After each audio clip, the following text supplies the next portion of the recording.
Hello friends, India వ్యాప్తంగా ఇప్పుడు జరుగుతున్న ఇష్యూ ఏంటంటే సింధు దేశం ఒక దేశ ఏర్పాటుకు సంబంధించి భారతదేశం గట్టి ప్రయత్నాలు చేస్తూ ఉందని. సో ఈ నేపథ్యంలో డిఫెన్స్ మినిస్టర్ రాజ్నాథ్ సింగ్ చేసిన స్టేట్మెంట్ అనేది చాలా వైరల్గా మారింది. Sindhu may return to India, border can change అని చెప్పడం జరిగింది. సో దీనికి సంబంధించి మరి సింధు ప్రావిన్స్ ఏంటి, దీనికి సంబంధించిన ఇష్యూ ఏంటి అనే అంశం మీద క్లియర్గా తెలుసుకునే ప్రయత్నం చేద్దాం. సో ఫ్రెండ్స్, ఇక్కడ ఏంటంటే మనకు 1935 సందర్భంలో ఈ సింధు ప్రాంతం అనేది ఈ ముంబై బాంబే ప్రావిన్స్లో భాగంగా ఉండేది. ఈ ప్రాంతం రెడ్ కలర్లో ఉన్నదంతా బాంబే ప్రావిన్స్. అయితే 1936లో ఇది మనకు బాంబే ప్రావిన్స్ నుంచి వేరుపడిపోయింది. దీనికి సంబంధించి అప్పుడున్న మహమ్మద్ అలీ జిన్నా వీళ్ళంతా కూడా దీంట్లో భాగంగా పాకిస్తాన్లో భాగంగా ఉండొద్దని వాదించారు.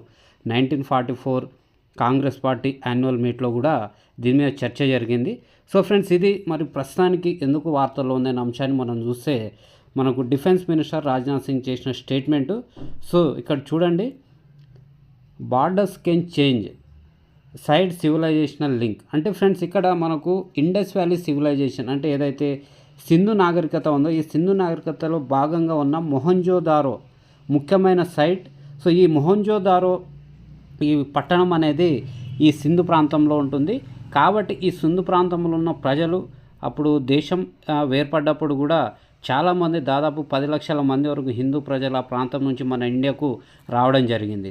సో దీనికి సంబంధించి పాకిస్తాన్ కూడా రియాక్ట్ అయింది. సో పాకిస్తాన్ ఏం చెప్తుందంటే ఇక్కడ డిల్యూషనల్ అండ్ ఎక్స్పాన్షనిస్ట్ అంటే భారతదేశం ఆక్రమణ కావచ్చు, ఈ ఎక్స్పాన్షన్ చేసే విధానంలో ఉందని చెప్పేసి విమర్శించింది. ఇది ఒక రెచ్చగొట్టే చర్యగా పాకిస్తాన్ భావిస్తుంది. అయితే ఇదే స్టేట్మెంట్ని మరి సింధు ప్రాంతంలో ఉన్న లీడర్లు ఆ ప్రాంతాన్ని ఒక దేశంగా గుర్తించాలని పోరాడుతున్నవారు వాళ్ళు ఏమని రియాక్ట్ అయ్యారంటే, పాకిస్తాన్ ఏ లీథల్ పాయిజన్. సో పాకిస్తాన్ అనేది ఒక పాయిజన్ లాంటిది. సో మేము పాకిస్తాన్తో కలిసి ఉండాలని లేదు, మాకు సపరేట్ దేశం కావాలి. సో మన డిఫెన్స్ మినిస్టర్ రాజ్నాథ్ సింగ్ చేసిన స్టేట్మెంట్ని మేము వెల్కమ్ చేస్తున్నామని చెప్పారు. సో ఈ నేపథ్యంలో ఇది చాలా చర్చనీయాంశమైంది. సో ఇక్కడ ఉన్న ఇతనే సింధు దేశ ఏర్పాటుకు పోరాడుతున్న నాయకుల్లో ఒకరు. సో ఇక్కడ మరి ఈ మ్యాప్ని చూసే ఫ్రెండ్స్, ఇది మొత్తం భారతదేశం పక్కనే ఉన్న ఈ పాకిస్తాన్లో మనకు మొత్తం 4 కలర్స్లో చూపిస్తున్నాం ఇక్కడ. సో ఇది బలూచిస్తాన్. ఈ బలూచిస్తాన్లోని క్వెట్టాలో అది తమ క్యాపిటల్ అని చెప్పేసి already Balochistan BLA Balochistan liberation army స్వాతంత్రం ప్రకటించుకుంది, అక్కడ జెండా ఎగరేసింది. సో ఇది ఆల్రెడీ ప్రత్యేక దేశంగా పోరాడుతుంది ఇండియా సపోర్ట్తో. ఆ తర్వాత ఖైబర్ పఖ్తూన్ఖ్వా ఈ ప్రాంతం కూడా మనకు ఆఫ్ఘనిస్తాన్కి సంబంధించిన ప్రాంతం. సో ఈ పేషావర్ ఈ ప్రాంతాల్లో వారు పోరాడుతున్నారు. తర్వాత ఈ ఏదైతే ఉందో పంజాబ్, పాకిస్తాన్ పంజాబ్ అంటాం. సో ఇది ప్లస్ ఇక్కడ ఈ ప్రాంతం ఇదంతా కలుపుకొని మనకు POK కిందికి వస్తుంది.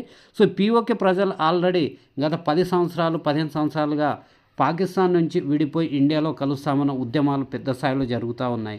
సో అదేవిధంగా మనకు సింధు ప్రాంతంలో కూడా సింధు దేశాన్ని ఒక ప్రత్యేక దేశాన్ని ఏర్పాటు చేయాలని చెప్పేసి ఆ ప్రాంత ప్రజలు గత 25-30 సంవత్సరాలుగా పోరాడుతున్నారు. అయితే స్వాతంత్రం వచ్చిన కాడ నుంచే ఈ మూమెంట్ ఉన్నప్పటికీ ఈ మధ్యకాలంలో బాగా ఊపందుకున్నది. సో అయితే ఇక్కడ ఈ ప్రాంతంలో ఫ్రెండ్స్, ఇక్కడ అర్థం చేసుకోవాల్సింది ఏంటంటే, సో ఈ కరాచీ ఉంది కదా, ఇక్కడ ఈ కరాచీ అనే సిటీ మనకు సింధు ప్రాంతంలో ఉంది. సో మనకి ఇక్కడ ఈ సర్క్రిక్ ప్రాంతంకి సంబంధించి కావచ్చు, అదేవిధంగా మనకి ఇక్కడ military exercise operation Trishul exercise జరుగుతుంది కదా, ఇదంతా ఇదే ప్రాంతంలో. ఇక్కడ ఈ వార్ టెన్షన్స్ మొదలైన ఈ నేపథ్యంలో రాజ్నాథ్ సింగ్ మాట్లాడడం చాలా చర్చనీయాంశమైంది.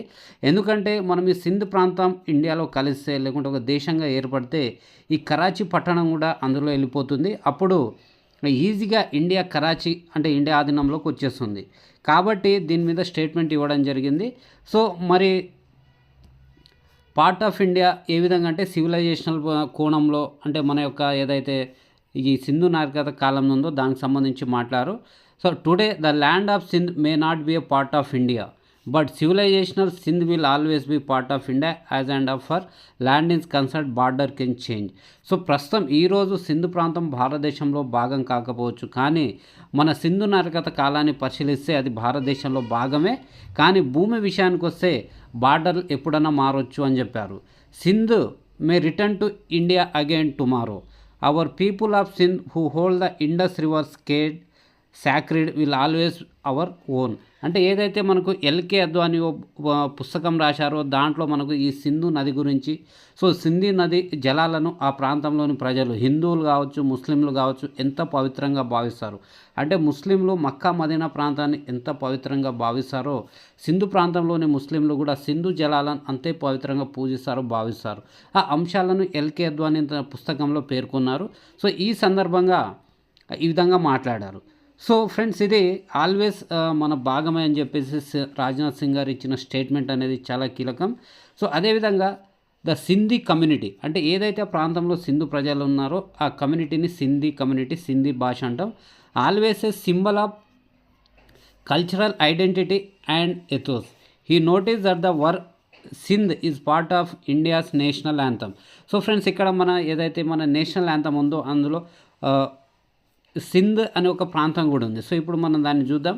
అదేవిధంగా పీఓకే మీద ఆల్రెడీ ఆ ప్రాంతంలో పోరాటం జరుగుతుంది. అది ఆటోమేటిక్గా భారతదేశంలో ఒక ఇంటిగ్రల్ పార్ట్, దాన్ని ఎవరు మార్చలేరు, దాన్ని కూడా త్వరలో తీసుకుంటామన్నారు.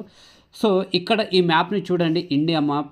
సో ఈ ఇండియా మ్యాప్లో మనము పంజాబ్, సింధ్, గుజరాత్, మరాఠా అని ఏదైతే మనము ఈ నేషనల్ యాంథమ్ పాడతామో అందులో ఉన్న ఒక పేరే ఈ సింధు ప్రాంతం. సో ఇక్కడ పంజాబ్, హిమాచల్, గుజరాత్, యమునా, గంగా, హిమాచల, బంగా, ఉత్కల, ద్రవిడ, మరాఠ, వింధ్య, జలది. సో ఇవన్నీ ఈ పేర్లన్నీ మన నేషనల్ యాంథంలో భాగంగా ఉంటాయి. కాబట్టి మనకు రవీంద్రనాథ్ ఠాగూర్ 1911లో దీన్ని కంపోజ్ చేశారు, జనగణమనని. సో ఇది మన ఇండియా యొక్క నేషనల్ యాంథమ్. సో ఇక్కడ ఈ ప్రాంతం దీంట్లో ఉన్నదే సింధు. కాబట్టి మన నేషనల్ యాంథంలో ఉన్న ప్రాంతాలన్నీ మనవే. కొంత టెంపరీగా వేరే ప్రాంతాల్లో ఇప్పటికీ 2 ప్రాంతాలు ఉన్నప్పటికీ ఖచ్చితంగా అతి త్వరలో భారతదేశంలో కలవబోతున్నాయని చెప్పేసి మనకు రాజ్నాథ్ సింగ్ గారు చెప్పారు. సో ఇక్కడ చూడండి, ఈ సింధు ప్రాంతానికి సంబంధించి విస్తీర్ణము 1,40,000 చదరపు కిలోమీటర్లు ఉంటుంది. అదేవిధంగా జనాభా 55 మిలియన్లు. భారతదేశం నుంచి వలస వచ్చిన ముస్లింల జనాభా 1 కోటి. ఇక్కడ భాషలు ప్రధానంగా ఉర్దూ, సింధీ అండ్ ఇంగ్లీష్. అంటే సింధు ప్రజలు మాట్లాడే భాషనే సింధీ అంటాం. ఈ ప్రాంతం యొక్క రాజధాని కరాచీ. మరి పాకిస్తాన్లో అత్యధిక జనాభా కలిగిన నగరం కూడా ఈ కరాచీనే, 15 మిలియన్లు. అయితే ఈ సింధు ప్రాంతం నుంచి వచ్చే సంపద పాకిస్తాన్ జీడిపిలో 30% ఉంటుంది. ఈ ప్రాంతంలో ప్రధానంగా 2 ఓడరేవులు ఉన్నాయి, పోర్ట్ బిన్ కాసిం అండ్ కరాచీ ఓడరేవులు. ఈ 2 కూడా సింధు ప్రాంతంలో ఉన్నాయి. జే సింధ్ క్వామి మహాజ్, JSQM అనే దాన్ని 1972లో సింధ్ క్వామి మహారాజ్ ఇక్కడ స్థాపించారు. ఇది సింధ్ ప్రావిన్స్ని ఒక ప్రావిన్స్లో పనిచేస్తున్న ఒక జాతీయవాద పార్టీ. సో మరి ఫ్రెండ్స్, ఇక్కడ మనకేమవుతుందంటే ఈ ఏదైతే సింధు ప్రాంతంలో ఇక్కడ ఈ ఉద్యమాన్ని వ్యతిరేకిస్తున్నారో ఆర్మీ కావచ్చు, ISI కావచ్చు, ఈ ప్రాంతంలో ఉద్యమాలు చేస్తున్న వారిపై తీవ్రంగా దాడి చేస్తున్నారు. మన హిందూ అమ్మాయిలను అక్రమంగా వాళ్ళు కిడ్నాప్ చేసి వారిని బలవంతంగా మత మార్పిళ్ళకు కూడా గురి చేస్తున్నారు. ఈ ప్రాంతంలో అంటే మానవ హక్కులు అనేవి హరించిపోయాయని చెప్పేసి ఇక్కడ పాకిస్తాన్కి సంబంధించిన హ్యూమన్ రైట్ కమిషన్ కూడా రిపోర్ట్ ఇచ్చింది ఈ ప్రాంతం మీద. సో అదేవిధంగా ఇదే అంశాన్ని మనకు పాకిస్తాన్కి సంబంధించిన ఒక సెనేటర్ దినేష్ కుమార్ పల్యాని అనే వ్యక్తి సో మనకు అక్కడ ట్విట్టర్లో పోస్ట్ చేశారు. అదే అంశం మీద వారి యొక్క మీటింగ్స్లో మాట్లాడడం జరిగింది. కాబట్టి అంటే ఏదైతే ఉందో ఈ అమ్మాయిలను కిడ్నాప్ చేయడం, బలవంతంగా మత మార్పిడి చేయడం అనే అంశం మీద. అదేవిధంగా ఈ ఇల్లీగల్ డిటెన్షన్ అనేది ఈ ప్రాంతంలో జరుగుతుందని చెప్పేసి మనకు JSFM ఒక పీస్ఫుల్ శాంతియుత ర్యాలీని కూడా నిర్వహించాలని చూస్తే ఆ ప్రాంతంలోని సింధీ యాక్టివిస్టుల మీద ఈ హ్యూమన్ రైట్ వయలేషన్స్ అనేవి జరుగుతూ ఉన్నాయి. అదేవిధంగా మరి ఈ సందర్భంలో మనకు రాజ్నాథ్ సింగ్ గారు చేసిన ఈ బిగ్ స్టేట్మెంట్ అనేది చాలా ఒక ఫ్లాష్ని క్రియేట్ చేసిందని చెప్పొచ్చు పాకిస్తాన్లో. So after Balochistan freedom call grows in Sindh as a protester slam Pakistan's human right violation. Already Sindhu ప్రాంతం ఆఫ్ఘనిస్తాన్ అంటే బలూచిస్తాన్ ప్రాంతంలో వాళ్ళు క్వెట్టాని రాజధానిగా చేసుకుని స్వాతంత్రం ప్రకటించుకొని పరిపాలిస్తూ ఉన్నారు. ఈ సందర్భంలో వారు భారతదేశంలో ఈ బెలూచిస్తాన్ సంబంధించిన ఒక అఫీషియల్ దేశంగా గుర్తించి ఒక ప్రాంతాన్ని ఏర్పాటు చేయాలని చెప్పేసి అడుగుతూ ఉన్నారు. మరి భారతదేశం దీని మీద ఇంకా అనేక విధాలుగా స్ట్రాటజిక్గా ఆలోచన చేసి నిర్ణయం తీసుకోవాల్సిన అవసరం ఉంది. సో భారతదేశం పాకిస్తాన్ మీద తీసుకునే ప్రతి చర్యను, ప్రతి యాక్షన్ని కూడా బలూచిస్తాన్ కావచ్చు, సింధు కావచ్చు, POK, అదేవిధంగా ఏదైతే ఆఫ్ఘనిస్తాన్ రిలేటెడ్ ప్రాంతం ఉందో ఇవన్నీ కూడా మనకు సపోర్ట్ చేస్తూ ఉన్నాయి. అయితే ఈ రాజ్నాథ్ సింగ్ యొక్క స్టేట్మెంట్ని ఇది ప్రొవోకేటివ్గా ఉందంటే రెచ్చగొట్టేలాగా ఉందని చెప్పేసి పాకిస్తాన్కి సంబంధించిన మిలిటరీ వాళ్ళు రియాక్ట్ అవుతూ ఉన్నారు. మరి జైషే సింధ్ ఏదైతే ఉందో ఈ జేఎస్ఎంఎం అనే ఈ సంస్థని 2000 సంవత్సరంలో దీన్ని స్థాపించారు. కానీ పాకిస్తాన్లో దీన్ని 2013లో అంటే దీన్ని బ్యాన్ చేయడం జరిగింది. అంటే ఏదైతే ఫస్ట్ జేఎస్క్యూఎం పార్టీ అని అనుకున్నామో దాని నుంచి విడిపడి ఇది 2000 సంవత్సరంలో స్థాపించారు. దీని హెడ్ క్వార్టర్స్ సింధ్లోని సన్ అనే ప్రాంతంలో ఉంది. ఈ ఆజాదీ అనే అదేవిధంగా ఫ్రీడమ్ అనే న్యూస్ పేపర్ని కూడా ఇది పబ్లిష్ చేస్తూ ఉంది. దీని కలర్ వచ్చేసి కంప్లీట్ రెడ్ కలర్ ఫ్లాగ్ ఉంటుంది, పార్టీకి సంబంధించిన ఫ్లాగ్. షఫీ బర్ఫాద్ అంటే ఈ సంస్థకు సంబంధించిన వ్యక్తి ట్విట్టర్లో ఒక పోస్ట్ చేశారు రాజ్నాథ్ సింగ్ స్టేట్మెంట్ నేపథ్యంలో. ఇక్కడ ఏం చేస్తున్నారంటే మన డిఫెన్స్ మినిస్టర్ రాజ్నాథ్ సింగ్ చేసిన స్టేట్మెంట్ని మేము హృదయపూర్వకంగా ఆహ్వానిస్తున్నాము. యాజ్ ఒక నేషన్గా జేఎస్ఎంఎం హిందూ దేశ్ తరపున ఖచ్చితంగా భారతదేశానికితో ఉన్న రూట్స్ ఏవైతే ఉన్నాయో సింధు నగర కాలం నాటిని మేము గుర్తించి భారతదేశంతో ఉంటాము. కాబట్టి మీ యొక్క సంస్కృతి పరంగా కావచ్చు, హ్యుమానిటీ పరంగా కావచ్చు, మీ అవసరం మాకుంది, మీతో మేము ఉంటాము అని చెప్పేసి